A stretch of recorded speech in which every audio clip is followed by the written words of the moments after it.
Welcome to online class. ನಾವು ಇವತ್ತಿಂದು ಹೊಸ topic ತಗೊಳ್ಳೋಣ. ಯಾವುದಪ್ಪ ಅಂತ ಹೇಳಿದರೆ ಶಕ್ತಿ ಸಮತೋಲನ. ಅಂತಾರಾಷ್ಟ್ರೀಯ ಸಂಬಂಧದಲ್ಲೇ ಶಕ್ತಿ ಸಮತೋಲನ ಎಂಬ ಒಂದು ಟಾಪಿಕನ್ನು ತೊಗೊಳೋಣ. ಯಾಕೆಂತೇಳಿದರೆ ಅಂತಾರಾಷ್ಟ್ರೀಯ ಸಂಬಂಧಕ್ಕೆ ಅಧ್ಯಯನದಲ್ಲಿ ನಮಗೆ ಯಾವುದು ಮಹತ್ವವಾಗಿದೆಪ್ಪ ಅಂತೇಳಿದರೆ ಶಕ್ತಿ ಸಮತೋಲನ ಬಹಳ ಮಹತ್ವ ಆಗಿದೆ ಅನ್ನೋದನ್ನು ಸಹ ನೋಡ್ತೀವಿ. ಯಾಕೆ ಅಂತೇಳಿದರೆ ಇದು ಸಹ ವಿಶ್ವಶಾಂತಿಯನ್ನು ಕಾಪಾಡುವಲ್ಲಿ ಒಂದು ಮಾರ್ಗೋಪಾಯ ಆಗಿದೆ ಅಂತೇಳಿದರೆ ತಪ್ಪಾಗಲಾರ್ದು. ಅಂದರೆ ವಿಶ್ವಶಾಂತಿಯನ್ನು ಸ್ಥಾಪನೆ ಮಾಡ್ಕೋಬೇಕು, ಅದಕ್ಕೋಸ್ಕರ ಇದು ಒಂದು ರೀತಿ ಮಾರ್ಗೋಪಾಯ ಆಗಿದೆ ಅಂತೇಳಿ ಹೇಳಿದರೆ ತಪ್ಪಾಗಲಾರ್ದು. ಯಾಕೆ ಅಂತೇಳಿದರೆ ನಮ್ಗೆ ಗೊತ್ತಿದೆ ಏನಪ್ಪ ಅಂತೇಳಿದರೆ ಒಬ್ಬ ವ್ಯಕ್ತಿ ಸಮಾಜವನ್ನು ಬಿಟ್ಟು ಹೇಗೆ ಬದುಕೋಕ್ಕೆ ಒಂಟಿ ಜೀವನವನ್ನು ಸಾಧನೆ ಮಾಡೋಕ್ಕಾಗಲ್ಲ, ಹಾಗೆ ನಮ್ಮ ರಾಷ್ಟ್ರವು ಸಹ ಒಂಟಿತನದಿಂದ ಏನನ್ನೂ ಸಹ ಸಹಾಯ ಮಾಡೋಕ್ಕಾಗಲ್ಲ. ಒಂದು ರಾಷ್ಟ್ರ ಮತ್ತೊಂದು ರಾಷ್ಟ್ರದೊಂದಿಗೆ ಸಹಾಯ ಮಾಡೋ ಮೂಲಕ ತನ್ನ ಸಾಧನೆಗಳನ್ನು ಮಾಡ್ಕೋಬೋದಾಗಿದೆ. ಅದಕ್ಕೋಸ್ಕರ ಇಲ್ಲೇನಾಗಿದೆಪ್ಪ ಅಂತೇಳಿದ್ರೆ ಒಂದು ರಾಷ್ಟ್ರ ಮತ್ತೊಂದು ರಾಷ್ಟ್ರದೊಂದಿಗೆ ಏನನ್ನು ಮಾಡ್ಕೋಬೇಕು, ಒಪ್ಪಂದ ಮಾಡಿಕೊಳ್ಳುವ ಮೂಲಕ ಈ ಸಾಧನೆಗಳನ್ನು ಮಾಡ್ಕೋಬೋದು, ಅಂದರೆ ಅಭಿವೃದ್ಧಿಯನ್ನು ಆಗ್ಬೋದು ಅನ್ನೋದ್ರ ಬಗ್ಗೆ ಸಹ ನಾವು ನೋಡ್ಬೋದಾಗಿದೆ. ಅದೇ ರೀತಿಯಲ್ಲಿ ನಾವು ನೋಡ್ತಾ ಹೋದಾಗ ಅರ್ಥ ಆಗ್ತಾಯಿದೆ.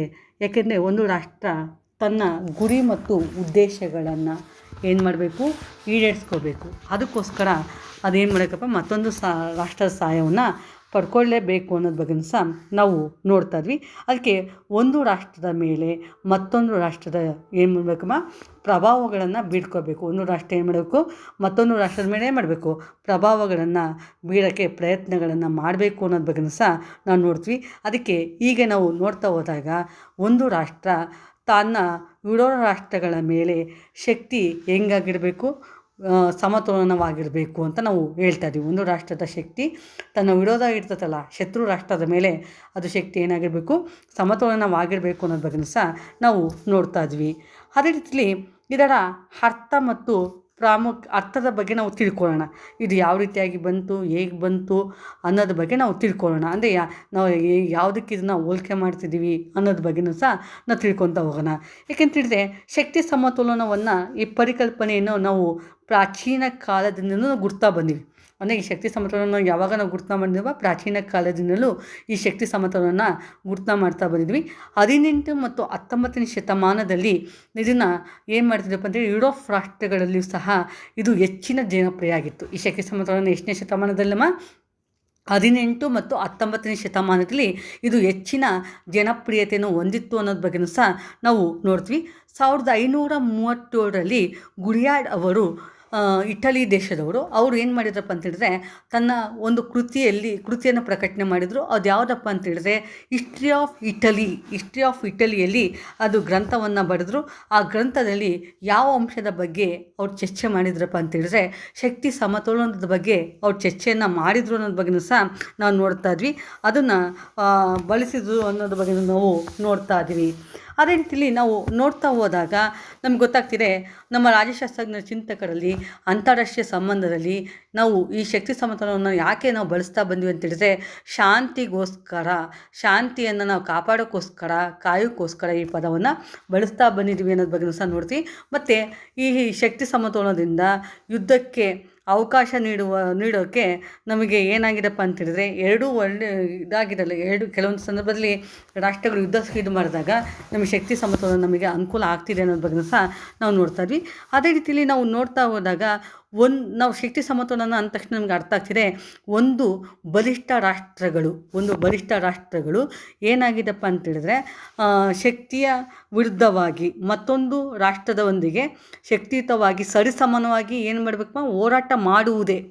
ಅಂದರೆ ಒಂದು ಬಲಿಷ್ಠ ರಾಷ್ಟ್ರಗಳು ಮತ್ತೊಂದು ರಾಷ್ಟ್ರಗಳ ಸರಿಸಮವಾಗಿ ಏನು ಮಾಡಬೇಕು, ಹೋರಾಟ ಮಾಡುವುದಕ್ಕೆ ನಾವು ಏನಂತ ಹೇಳ್ತೀವಪ್ಪ, ಶಕ್ತಿ ಸಮತೋಲನ ಅಂತ ನಾವು ಕರಿತೀವಿ ಅನ್ನೋದ್ರ ಬಗ್ಗೆಯೂ ಸಹ ನಾವು ನೋಡ್ತಾ ಇದ್ವಿ.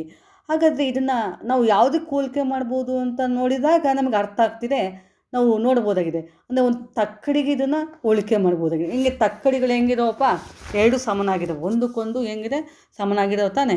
ಹಂಗೆ ಈ ಶಕ್ತಿಯು ಸಹ ಏನಾಗಿರಬೇಕು, ಸಮಾನ ಪ್ರಮಾಣದಲ್ಲಿರಬೇಕು. ಅಂದರೆ ಎರಡೂ ಸಮಬಲದಲ್ಲಿದ್ದಾಗ ಮಾತ್ರ ಅದಕ್ಕೆ ಯಶಸ್ಸು ಸಿಗ್ತದೆ ಅನ್ನೋದ್ರ ಬಗ್ಗೆ ಸಹ ನೋಡ್ತೀವಿ. ಅದಕ್ಕೆ ಇದನ್ನು ಯಾವುದಕ್ಕೆ ನಾವು ಹೋಲಿಕೆಯನ್ನು ಮಾಡ್ತಿದ್ದೀವಿ ಅಂತೇಳಿದರೆ, ಶಕ್ತಿಗೆ ನಾವು ತಕ್ಕಡಿಗೆ ನಾವು ಹೋಲಿಕೆಗಳನ್ನು ಮಾಡ್ತಾ ಇದ್ದೀವಿ ಅನ್ನೋದ್ರ ಬಗ್ಗೆ ಸಹ ನಾವು ನೋಡ್ತಾ ಇದ್ವಿ.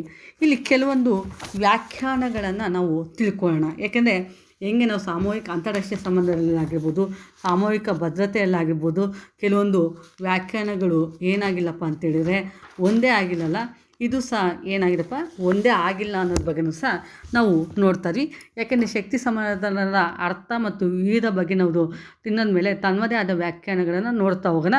ಮೊದಲನೇದಾಗಿ ನಾವು ಹೇಳಬೇಕು ಅಂತೇಳಿದ್ರೆ, ಪರ್ಮರ್ ಮತ್ತು ಪರ್ಕಿನ್ ಅವರ ವ್ಯಾಖ್ಯಾನ ಏನಾಗಿದೆ ಅನ್ನೋದ್ರ ಬಗ್ಗೆ ನಾವು ತಿಳ್ಕೊಳ್ಳೋಣ. ಪರ್ಮರ್ ಮತ್ತು ಪರ್ಕಿನ್ ಅವರ ವ್ಯಾಖ್ಯಾನ ಏನಾಗಿದೆ ಅನ್ನೋದ್ರ ಬಗ್ಗೆ ತಿಳ್ಕೊಳ್ಳೋಣ. ಯಾಕೆಂತೇಳಿದ್ರೆ ಅವರು ಹೇಳ್ತಾ ಹೋಗ್ತಾರೆ, ಶಕ್ತಿ ಸಮತೋಲನ ಏನಾಗಿದೆಪ್ಪ ಅಂದರೆ ಒಂದು ತಕ್ಕಡಿ ಇದ್ದಂತೆ.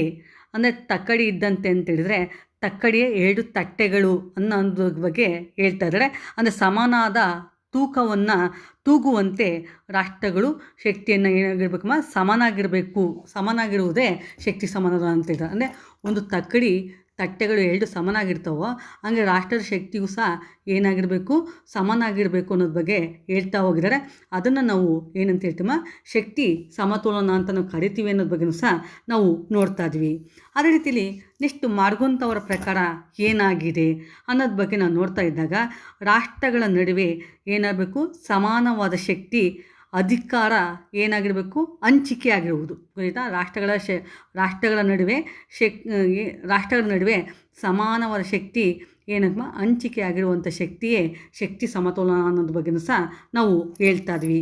ಹೀಗೆ ನಾವು ನೋಡ್ತಾ ಹೋದಾಗ ನಮಗೆ ಅರ್ಥ ಆಗ್ತಿದೆ, ಮೇಲಿನ ವ್ಯಾಖ್ಯಾನಗಳು ನೋಡಿದಾಗ ಶಕ್ತಿ ಸಮತೋಲನ ಅಂದ ತಕ್ಷಣ ರಾಷ್ಟ್ರಗಳ ಶಕ್ತಿಯಲ್ಲಿ ಸರಿಸಮಾನವನ್ನು ಕಾಪಾಡುವುದು ಅಥವಾ ಸರಿಸಮಾನವಾಗುವಂತೆ ನೋಡಿಕೊಳ್ಳುವುದಕ್ಕೆ ನಾವೇನಂತ ಹೇಳ್ತೀವಪ್ಪ,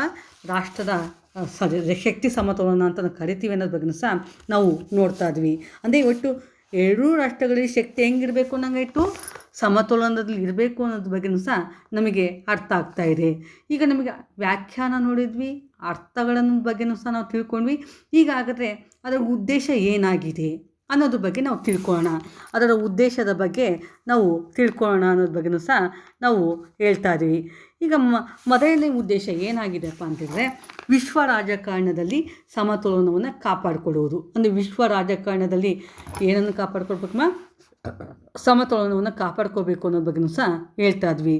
ನೆಕ್ಸ್ಟು ಹೇಳ್ಬೇಕಪ್ಪ ಅಂತೇಳಿದ್ರೆ, ನಮ್ಮ ಜಗತ್ತನ್ನು ಯಥಾಸ್ಥಿತಿಯಲ್ಲಿ ನೋಡ್ಕೊಳ್ಬೇಕು ಅನ್ನೋದ್ರ ಬಗ್ಗೆಯೂ ಸಹ ನಾವು ನೋಡ್ತಾ ಇದ್ವಿ. ಇದು 2ನೇ ಪಾಯಿಂಟು.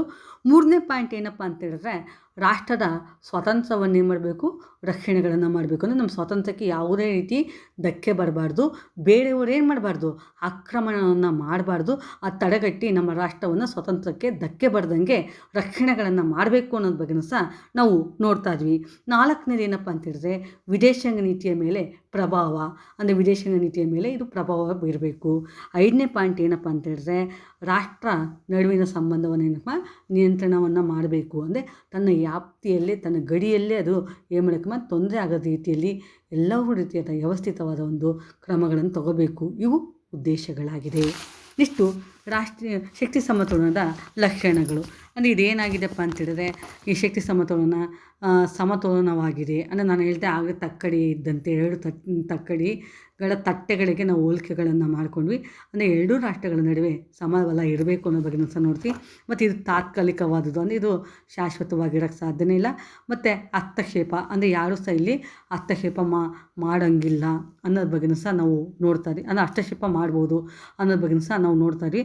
ಮತ್ತು ಅಸ್ತಿತ್ವವನ್ನು ಏನು ಮಾಡಬೇಕು, ನಿರ್ಧರಿಸಲು ಕಷ್ಟ. ಅಂದರೆ ಇದರ ಅಸ್ತಿತ್ವ ಎಷ್ಟಿದೆ, ಹೇಗಿದೆ ಎಂಬುದು ನಿರ್ಧರಿಸೋದೇನಪ್ಪ ಕಷ್ಟವಾಗ್ತದೆ ಅನ್ನೋದ್ರ ಬಗ್ಗೆಯೂ ಸಹ ನಾವು ನೋಡ್ತಾ ಇದ್ವಿ. ಮತ್ತು ವಸ್ತು ಮತ್ತು ವಿಷಯಗಳು ದೃಷ್ಟಿಕೋನದ ಬಗ್ಗೆಯೂ ಸಹ ಇಲ್ಲಿ ನಾವು ನೋಡಬೇಕಾಗ್ತದೆ. ಅಂದರೆ ಯಾವುದೇ ಕಾರಣಕ್ಕೂ ವಸ್ತು ಮತ್ತು ವಿಷಯಗಳನ್ನು ಬಿಟ್ಕೊಂಡು ನಾವು ನೋಡೋಕ್ಕಾಗಲ್ಲ ಅನ್ನೋದ್ರ ಬಗ್ಗೆಯೂ ಸಹ ನಾವು ನೋಡ್ತಾ ಇದ್ವಿ. ಅದೇ ರೀತಿಯಲ್ಲಿ ಸಂಘರ್ಷದ ಗುರಿಯನ್ನು ಹೊಂದಿದೆ. ಅಂದರೆ ಈಗ ಸಂಘರ್ಷಣೆ ಮಾಡುವಂಥ ಒಂದು ಗುರಿಯನ್ನು ಹೊಂದಿದೆ ಅನ್ನೋದ್ರ ಬಗ್ಗೆಯೂ ಸಹ ನಾವು ನೋಡ್ತಾ ಇದ್ವಿ. ಇಷ್ಟು ಲಕ್ಷಣ ಆಯಿತು. ಮತ್ತು ವಿಧಾನಗಳು, ಇದು ಸರಳ ಸಮತೋಲನ ಆಗಿದೆ. ಮತ್ತು ಇದು ಬಹುತ್ವ ಶಕ್ತಿ ಸಮತೋಲನವಾಗಿದೆ. ಮತ್ತು ಸ್ಥಳೀಯ, ರಾಜ್ಯ ಮತ್ತು ಜಾಗತಿಕವಾಗಿಯೂ ಸಹ ಇದು ಸಮತೋಲನವಾಗಬೇಕು ಅನ್ನೋದ್ರ ಬಗ್ಗೆ ಸಹ ಹೇಳ್ತಿದೆ. ಮತ್ತು ಸರಳ ಮತ್ತು ಕಠಿಣ ಸಮತೋಲನತೆಯನ್ನು ಹೊಂದಿದೆ ಅನ್ನೋದ್ರ ಬಗ್ಗೆ ಸಹ ನಾವು ನೋಡ್ತಾ ಇದ್ವಿ. ಹೀಗೆ ನಾವು ಶಕ್ತಿ ಮತ್ತು ಶಕ್ತಿ ಸಮತೋಲನದಲ್ಲಿ ಈ ರೀತಿಯಾದ ಒಂದು ಅರ್ಥ ಮತ್ತು ವ್ಯಾಖ್ಯಾನಗಳ ಬಗ್ಗೆ ನಾವು ತಿಳ್ಕೊಂಡ್ವಿ. ಈಗ ನಮ್ಗೆ ಅರ್ಥ ಗೊತ್ತಾಯಿತು. ಯಾಕೆಂದರೆ ಇದನ್ನು 1537ರಲ್ಲಿ ಗುರಿಯಾಡ್ ಅವರು ಹಿಸ್ಟ್ರಿ ಆಫ್ ಇಟಲಿಯಲ್ಲಿ ಇದನ್ನು ಏನು ಮಾಡಿದಾರಪ್ಪ, ಈ ಶಕ್ತಿ ಸಮತೋಲನದ ಬಗ್ಗೆ ಪ್ರಸ್ತಾಪನೆಗಳನ್ನು ಮಾಡಿದ್ದಾರೆ ಅನ್ನೋದ್ರ ಬಗ್ಗೆ ನಮ್ಗೆ ಗೊತ್ತಾಯಿತು. ಮತ್ತು ಇದರ ಉದ್ದೇಶವು ಸಹ ವಿಶ್ವದಲ್ಲಿ ಶಾಂತಿಯನ್ನು ಮಾಡ್ಕೋಬೇಕು. ಮತ್ತು ಯುದ್ಧ ಆಗಬೇಕಾದ್ರೆ 2 ರಾಷ್ಟ್ರಗಳಲ್ಲಿ ಏನಿರಬೇಕು, ಸಮಬಲ ಇರಬೇಕು. ಅದಕ್ಕೋಸ್ಕರ ಇದನ್ನು ನಾವು ಯಾವುದಕ್ಕೆ ಹೋಲಿಕೆ ಮಾಡಿದ್ದೀವಿ ಅಂತ ಹೇಳಿದ್ರೆ ತಕ್ಕಡಿಗೆ ಹೋಲಿಕೆ ಮಾಡಿದ್ದೀವಿ. ತಕ್ಕಡಿ 2 ತಟ್ಟೆಗಳಿಗೆ ಹೋಲಿಕೆ ಮಾಡಿದ್ದೀವಿ. 2 ಸಹ ಸಮಬಲವಾಗಿರ್ತಾವಲ್ಲ, ಹಂಗೆ 2 ರಾಷ್ಟ್ರಗಳ ನಡುವೆ ಸಮಬಲ ಇರಬೇಕು ಅನ್ನೋದ್ರ ಬಗ್ಗೆಯೂ ಸಹ ನಾವು ಹೇಳ್ತಾ ಇದ್ವಿ. ಆದ್ದರಿಂದ ಇಷ್ಟನ್ನು ಈ ಕ್ಲಾಸಲ್ಲಿ ತಿಳ್ಕೊಡಿ. ನೆಕ್ಸ್ಟ್ ಕ್ಲಾಸಲ್ಲಿ ಅದರ ಬಗ್ಗೆ ತಂತ್ರಗಳ ಬಗ್ಗೆ, ಕಾಪಾಡುವ ತಂತ್ರಗಳ ಬಗ್ಗೆ ನಾವು ತಿಳ್ಕೊಳ್ಳೋಣ. Thanks one and all.